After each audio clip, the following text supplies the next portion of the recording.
Səhhətimdə heç bir problem yoxdur, hər şey qaydasındadır. Bugün TV xəbər verir ki, bunu Qaynar Infoya açıqlamasında xalq artisti Mübariz Tağıyev deyib. Müğənni səhhətində problemlərin olması ilə bağlı yayılan məlumatların doğru olmadığını vurğulayıb. Hər şey qaydasındadır. İndi sağlam adam var, kimə baxırsan harası ağrıyır. Amma mən yaxşıyam, sabah da konsertim var. Kim səhhətimdən narahatdırsa, gəlsin konsertə məni canlı dinləsin. 78 yaşlı Mübariz Tağıyev solo konsert layihəsini də açıqlayıb.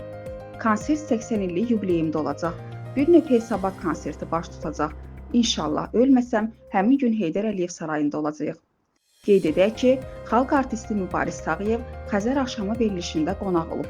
Proqramda sənətçi aparıcı Mətanət Əlverdiyevanın son illərdə efirdə az-az görünürsünüz. Bunun səbəbi nədir? Sualına belə cavab verib. Efirdə az-az görünməyimin xüsusi bir səbəbi yoxdur. Şükür, hər şey qaydasındadır. Sadəcə olaraq səhhətimdə biraz problemlər var. Hüsniyyə Salmanova, Bugün TV.